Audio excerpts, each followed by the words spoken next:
नमस्ते योगीज़, कैसे हैं आप सभी? कमेंट में मुझे ज़रूर बताइएगा कि आपकी प्रेगनेंसी की ये जर्नी कैसी जा रही है, आपको कैसा महसूस हो रहा है और आप अपने बेबी के लिए क्या-क्या तैयारी कर रही हैं। तो आज जो हम योग करेंगे वो है एसिडिटी के लिए, पेट में जलन या फिर जो हार्टबर्न की समस्या होती है उसके लिए।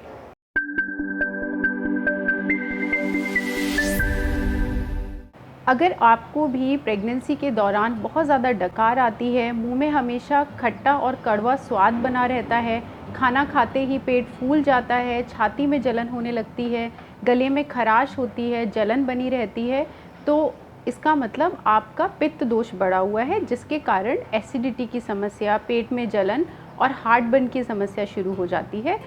ये समस्या काफ़ी ज़्यादा आम है, पर क्योंकि हर किसी की प्रेगनेंसी अलग-अलग होती है, तो किस समय ये ट्रिगर होगी, शुरू होगी, वो सबका अलग-अलग होता है। ज़्यादातर थर्ड ट्राइमेस्टर यानी कि तीसरी तिमाही में 7वें महीने के बाद इसके जो सिम्पटम्स हैं वो ज़्यादा बढ़ जाते हैं, पर किसी-किसी को ये पहले भी शुरू हो सकता है।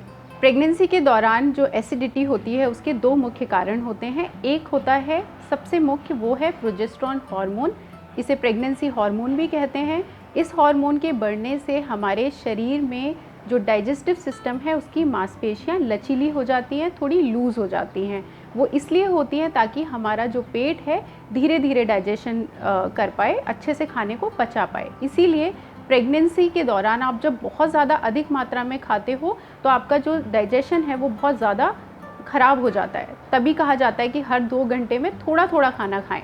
तो लूज़ होने की वजह से क्या होता है कि पेट का जो अम्ल है, जो एसिड है, वो कई बार पलट के आपकी खाने की नली में, ईसोफेगस में आने लगता है, वो मसल ढीली हो जाती है। तो ये काफ़ी कॉमन है। दूसरा जो बड़ा कारण होता है वो होता है हमारे बेबी की ग्रोथ। हमारे बेबी की ग्रोथ गर्भाशय में होती है, गर्भाशय लगातार अपने साइज़ में बदलते जा रहा है। यूट्रस के साइज़ में बढ़ने के कारण हमारे एब्डोमेन में स्पेस की ज़रूरत होती है, इसीलिए जो हमारे बाकी अंग होते हैं वो ऊपर की तरफ शिफ्ट होने लगते हैं। तो जो हमारा पेट होता है, हमारी आंतें होती हैं, उनके ऊपर जाने की वजह से उन पर दबाव बनता है। इसीलिए जब भी हम थोड़ा सा कुछ खा लेते हैं या ज़्यादा मात्रा में खा लेते हैं तो हमारी एसिडिटी की समस्या बहुत ज़्यादा बढ़ जाती है। स्क्रीन पर जो पिक्चर है आप उसमें क्लियरली देख सकते हैं कि एक जो गर्भवती महिला होती है उसका शरीर कितने सारे बदलावों से होकर गुजरता है, और आप इमेजिन कर सकते हैं कि क्यों उसका असर हमारे हर एक अंग पर पड़ता है। तो अब हम क्या करें एसिडिटी के लिए जिससे वो हमें ना हो, या फिर अगर होती है तो उतनी ज़्यादा इंटेंस ना हो। प्रेगनेंसी में होने वाले जो भी सिम्टम्स होते हैं, जो भी समस्याएं होती हैं, उनको कम्प्लीटली रोक पाना हमारे कंट्रोल में नहीं है, क्योंकि हमारी आनुवांशिकी यानी कि जेनेटिक्स से भी जुड़ा होता है। पर कुछ चीज़ें हम अपने लाइफस्टाइल में बदल करके क्विकली ठीक कर सकते हैं। अब 3 चीज़ें हमें साथ में करनी होंगी एसिडिटी की समस्या को थोड़ा सा ठीक करने के लिए। सबसे पहले कुछ परहेज करने होंगे, कुछ चीज़ें अवॉइड करने होंगे, वो मैं आपको बताऊंगी कि क्या चीज़ें आपको नहीं करनी है। दूसरी चीज़ें हम डिस्कस करेंगे कि क्या चीज़ें ऐसी हैं जिसको खाने से आपकी एसिडिटी की समस्या कम हो जाएगी, क्योंकि खान पान का बहुत बड़ा रोल होता है। और तीसरा होता है योग। योग करने से हमारे शरीर में जो बदलाव हो रहे होते हैं, जो भी चीज़ें बदल रही होती हैं, उनका जो असर है वो कम होता है। तो हम लास्ट में योग करेंगे जिससे एसिडिटी में आपको हेल्प मिलेगी। तो सबसे पहले बात करते हैं उन परहेज की जो आपको करने हैं अगर आपको एसिडिटी ज़्यादा हो रही है। तो सबसे पहला परहेज ये होगा कि आप जो खाना खाते हैं उसकी क्वांटिटी आपको बिल्कुल छोटी कर देनी है, यानी कि आपको 2-2 घंटे के अंतराल पर कोई एक मील लेना है, पर वो छोटा लेना है, एक बार में बहुत सारा खाना नहीं खाना है। दूसरा परहेज ये कि आपके खाने और आपके सोने के बीच में कम से कम 3 घंटे का, वैसे तो 4 से 6 घंटे हो तो बहुत ही अच्छा है, पर 3 घंटे मिनिमम गैप होना चाहिए। खा के तुरंत अगर आप लेटेंगे तो आपकी एसिडिटी बहुत ज़्यादा बढ़ जाएगी। तीसरी चीज़ जो आपको करनी है, खा के तुरंत आपको लेटना बैठना नहीं है। खाने के बाद, डिनर के बाद स्पेशली, आप कोशिश करें कि आप थोड़ी सी वॉक करें अपने घर के आंगन में, छत पे, जहाँ आपको मौका मिले आप वॉक करें। इससे आपका जो पाचन है वो अच्छा होता है, शरीर को जगह मिलती है, साथ में जब आप बाहर हवा खाते हैं उससे भी आपको अच्छा महसूस होता है। चौथा ये कि अगर आप चाय या कॉफ़ी थोड़ा बहुत प्रेगनेंसी में ले रहे हैं तो वो 5 बजे के बाद अवॉइड करें। इससे 2 चीज़ें होती हैं, एक तो जो कैफ़ीन होता है वो एसिडिटी 100% इंक्रीज़ करता है, दूसरा, क्योंकि आपने चाय कॉफ़ी शाम को ले ली तो आपको रात में नींद अच्छे से नहीं आएगी। जब नींद अच्छे से नहीं आएगी तो आप बार बार करवट बदलोगे, उठोगे, और आपकी जब नींद पूरी नहीं होती है तो एसिडिटी की समस्या बहुत ज़्यादा बढ़ जाती है। तो ये आप ध्यान रखें। इसके अलावा मैदा, तली हुई चीज़ें, भुनी हुई चीज़ें, पैकेट वाले चिप्स जो होते हैं, बाहर की पैक्ड नमकीन होती है, वो आप थोड़ी अवॉइड करें।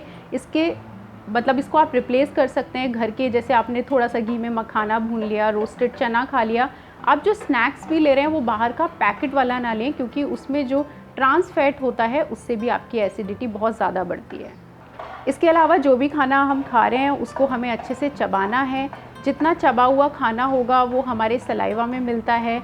डाइजेस्टिव एंजाइम्स रिलीज़ होते हैं जो कि पाचन शक्ति को थोड़ा इम्प्रूव करते हैं। तो आप अच्छे से खाना चबा के खाएँ। साथ में जब आप रात में सोती हैं तो आप अपना तकिया थोड़ा ऊंचा ही रखें, बहुत नीचा तकिया ना रखें, क्योंकि अगर बहुत नीचा हो जाता है तो जो हमारे खाने की नली होती है उसमें एसिड बहुत जल्दी पलटता है, तो वो आप कर सकते हैं।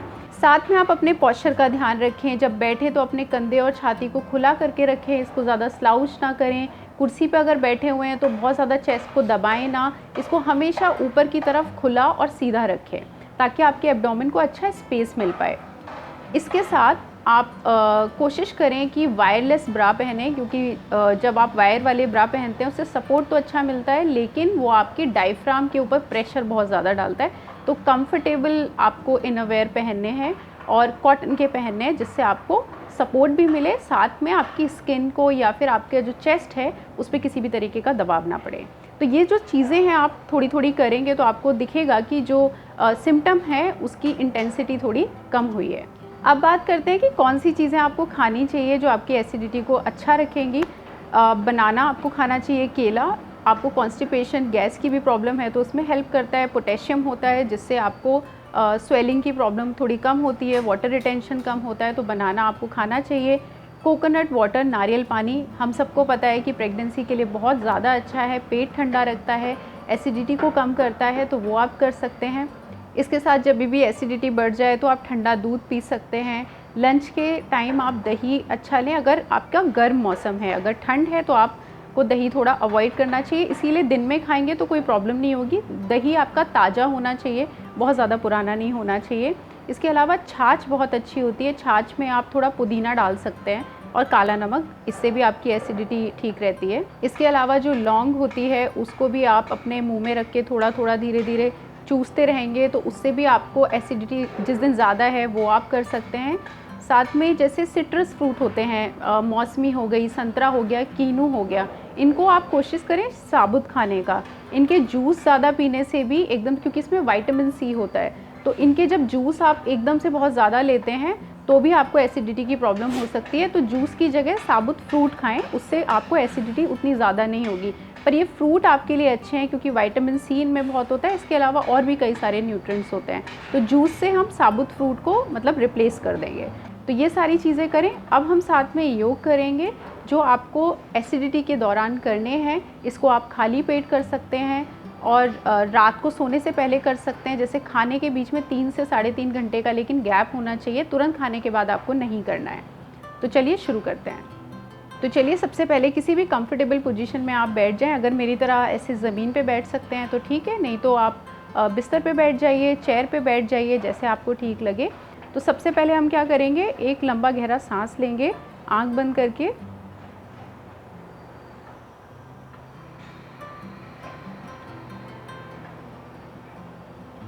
इसके बाद दोनों जो हाथ हैं उसकी फिंगर्स को इस तरीके से इंटरलॉक किया, पाम मेरा ऐसे सामने की तरफ है, इसको सर के पीछे रखेंगे और अपना जो चेस्ट है उसको पूरा ओपन करके थोड़ा सा ऊपर देखेंगे सीलिंग की तरफ, और यहाँ पे हमें 5 सांसें लेनी है।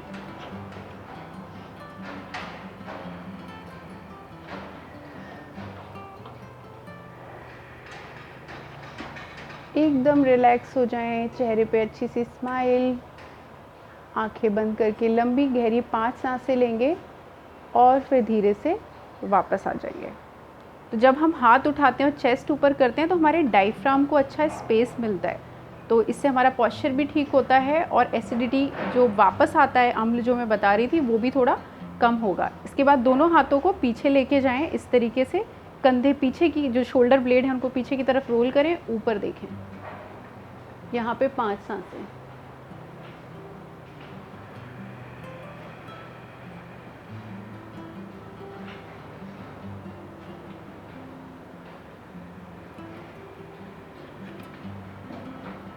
लंबा गहरा सांस लेंगे। यहाँ पे अपनी सांसों को कभी रोकना नहीं है, ऊपर स्पेशली देखते हुए। तो सांस आप कंटिन्यूसली लेंगे, धीरे से नीचे आ जाएंगे, हाथ वापस। इसके बाद आप क्या करेंगे, इनहेल करके दोनों हाथों को आप ऊपर ले जाएंगे, ठीक है। अब इसके बाद आपको ये मोशन करना है दोनों तरफ। आंख बंद करके हल्के हल्के आप डीप ब्रीदिंग भी करते रहेंगे और ये वाला मोशन करते रहेंगे। तो आप 10 से 15 बार कर लेंगे।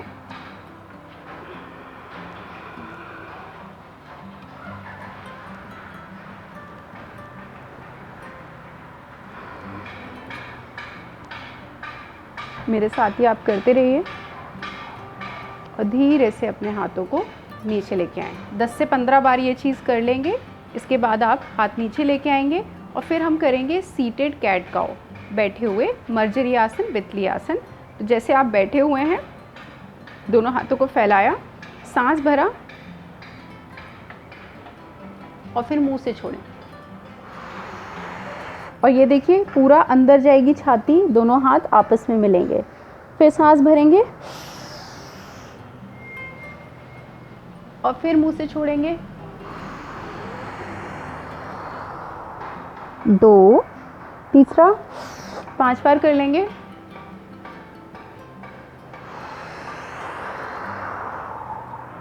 फिर सांस भरेंगे,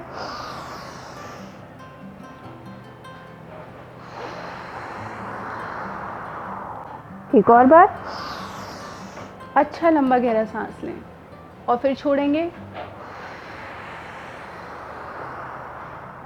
सांस भरेंगे, सेंटर में आके हाथों को नीचे ले जाएंगे। अब हम करेंगे शीतकारी प्राणायाम। बहुत ही अच्छा प्राणायाम है, आसान भी है। पूरी एक वीडियो है अगर आपको अच्छे से सीखना है और करना है तो, लेकिन मैं यहाँ पे आपको थोड़ा सा बता दूंगी तो आप आराम से कर पाएंगे। इसमें एक ही चीज़ का आपको ध्यान रखना है कि मुंह से सांस लेनी होती है और नाक से आपको सांस छोड़नी होती है। लेकिन जो मुंह से भी सांस आप लेते हैं वो नॉर्मल तरीके से नहीं, बल्कि आप अपने दांतों के बीच में से लेते हैं। और जो सांस बाहर छोड़ते हैं वो हमेशा लेफ़्ट नॉस्ट्रिल यानी कि चंद्र नाड़ी से करते हैं। ये हमारे पित्त दोष को बैलेंस करता है। एसिडिटी इसी के कारण आपकी रिलैक्स होती है, आपको एक रिलीफ मिलता है, आपकी स्ट्रेस वगैरह कम होती है, आपको नींद आने में आराम मिलता है। तो काफ़ी सारे इसके बेनिफिट्स हैं, तो वो वीडियो आप जाके देख सकते हैं। अब मैं आपको एक करके बताती हूँ, इसके बाद आपको 5 से 10 बार शीतकारी करना है। तो किस तरीके से आप करेंगे, सबसे पहले तो किसी भी कंफर्टेबल पोजीशन में आप बैठ जाएंगे। तो अगर आप कुर्सी पे बैठी हुई हैं तो आप अपने जो चेस्ट है, अपना गर्दन है, उसको एक बार चेक कर लें कि वो सीधी हो। और अगर नीचे बैठे हैं तो भी आपको कमर, गर्दन ये सब सीधा रखना है, चेस्ट को एकदम खुला रखना है। इसके बाद देखिए इस तरीके से दांतों को मिला देंगे। आपकी जो जीभ है वो कहाँ पर रखी हुई होगी, जहाँ पे आपके दोनों बत्ती सी ऊपर और नीचे वाला जो जबड़ा है जहाँ पे मिल रहा है, इस जगह है, ठीक है, यहाँ पर। तो आपको अपनी जो जीभ की टिप है वो वहाँ पर टच करके रखनी है पूरे टाइम। इसके बाद दांतों के बीच में से आप ज़ोर से हवा को खींचेंगे और फिर उसके बाद आपको लेफ़्ट नॉस्ट्रिल से बाहर निकालना है। पूरी एक साइकिल आपको करके दिखा देती हूँ। तो आप ऐसे बैठे हुए हैं, आंखें बंद करेंगे,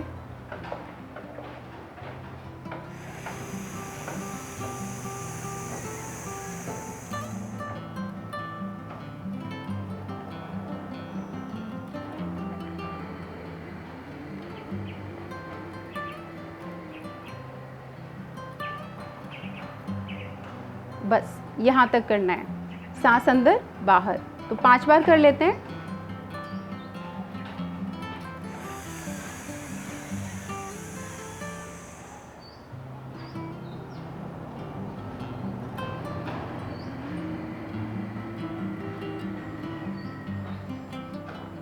मेरे साथ करिए, दूसरी बार।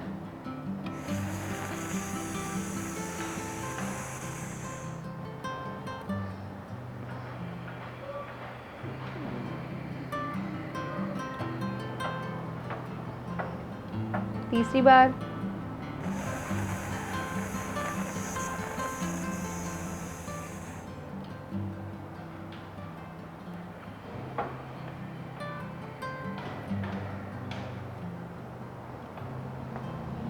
चौथा राउंड,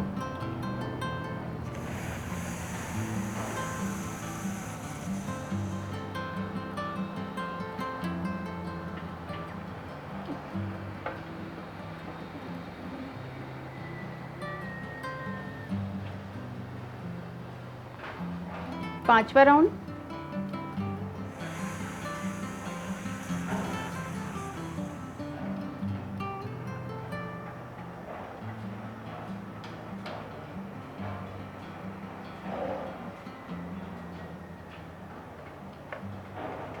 हाथों को नीचे लेके आए, आंखें बंद रहने दें और एक लंबा गहरा नॉर्मल सांस ले लें।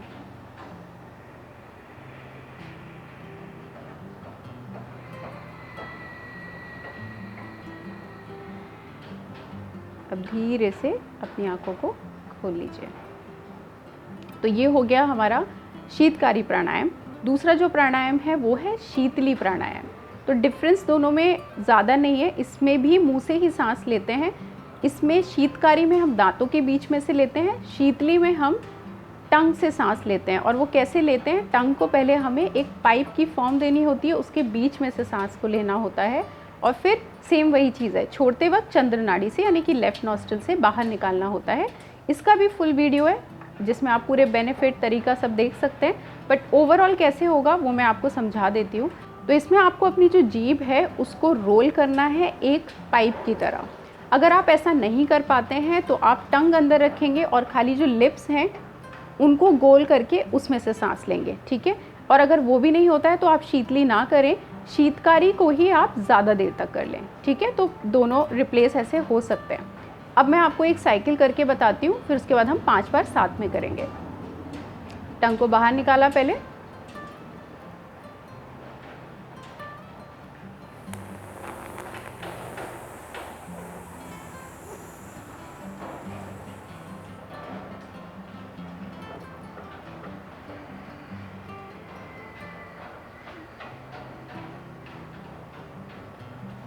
हाथ आ गया वापस। तो सिंपल है, सांस अंदर बाहर। अब 5 बार कर लेते हैं, आराम आराम से करेंगे, ब्रेक ले लेके करेंगे, थकेंगे नहीं। और इसमें बहुत ज़्यादा प्रेशर भी नहीं लेना है, जितना आप सांस ले सकते हैं उतना ही लें। ज़रूरी नहीं है कि आपको मेरे बराबर ही गहरा और लंबा लेना है, जितना आपकी कैपेसिटी है उसके हिसाब से करेंगे, ठीक है।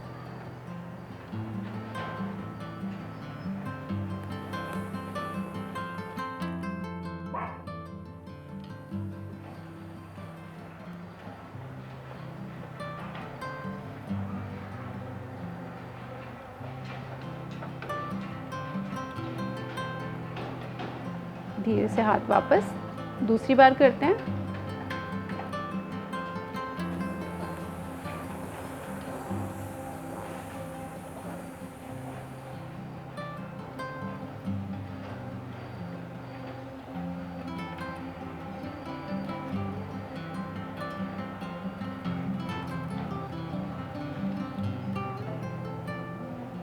तीसरी बार,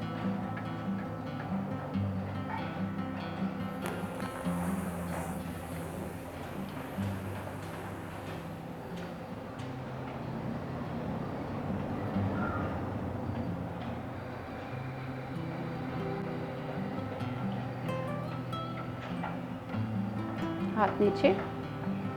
चौथी साइकिल शुरू करते हैं।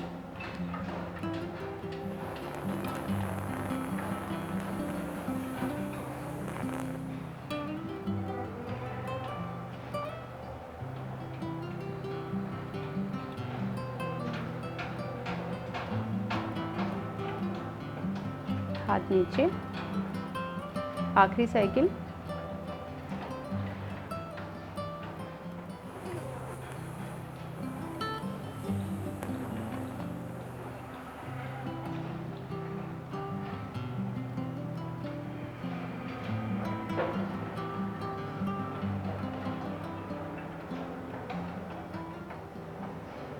धीरे से आंखें खोल देंगे। आखिर में करेंगे चंद्र भेदन प्राणायाम। तीनों ये जो प्राणायाम मैंने बताए हैं ये आपकी चंद्र नाड़ी को एक्टिवेट करते हैं, जिससे आपके शरीर में शीतलता आती है, जिससे आपका जो अम्ल बनता है, पित्त दोष होता है, वो सप्रेस होता है। इसीलिए ये 3 प्राणायाम हम कर रहे हैं। चंद्र भेदन सिंपल प्राणायाम होता है। इसमें लेफ़्ट नॉस्ट्रिल यानी कि चंद्र नाड़ी से सांस ली जाती है, सूर्य नाड़ी यानी कि राइट नॉस्ट्रिल से सांस को बाहर निकाला जाता है। सिंपल है। तो जितनी बार सांस लेंगे वो सिर्फ और सिर्फ लेफ़्ट से लेंगे और बाहर निकालेंगे राइट से। तो इसमें हम एक मुद्रा बनाते हैं जिसको हम वायु मुद्रा कहते हैं। अपनी जो इंडेक्स फिंगर है उसको फोल्ड करेंगे इस तरीके से, और सिंपल है। ये 2 उंगलियों का इस्तेमाल करेंगे अपनी नॉस्ट्रिल के लिए और थंब का इस्तेमाल करेंगे दूसरे साइड की नॉस्ट्रिल के लिए। सीधे बैठेंगे। दूसरा जो हाथ है चिन्ह मुद्रा बना के या तो ऐसे रखना है या फिर सिंपल भी रख सकते हैं, जैसे आपको ठीक लगे। अब हम आंखें बंद करेंगे, लेफ़्ट साइड से धीरे से सांस को लेना शुरू करेंगे। लेफ़्ट को फिर बंद कर देंगे, राइट से बाहर। बस यही चीज़ है। इसको 10 बार कर लेते हैं। दूसरी बार करेंगे।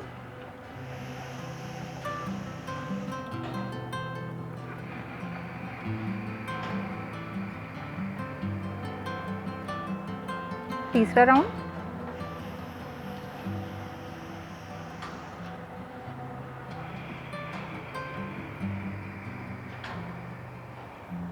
चौथा राउंड।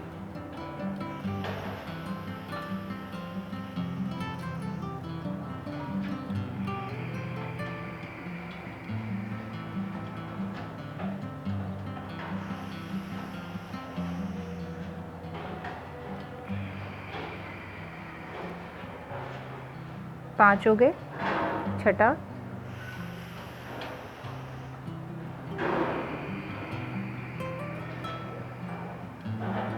सातवां।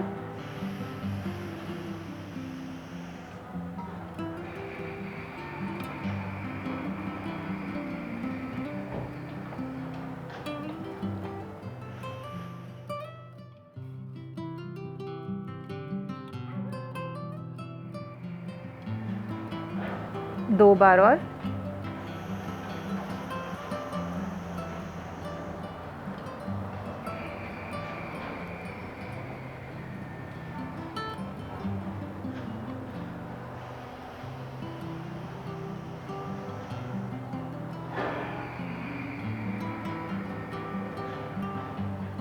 धीरे से हाथ आपके नीचे आ जाएंगे और आंखें आप खोल देंगे।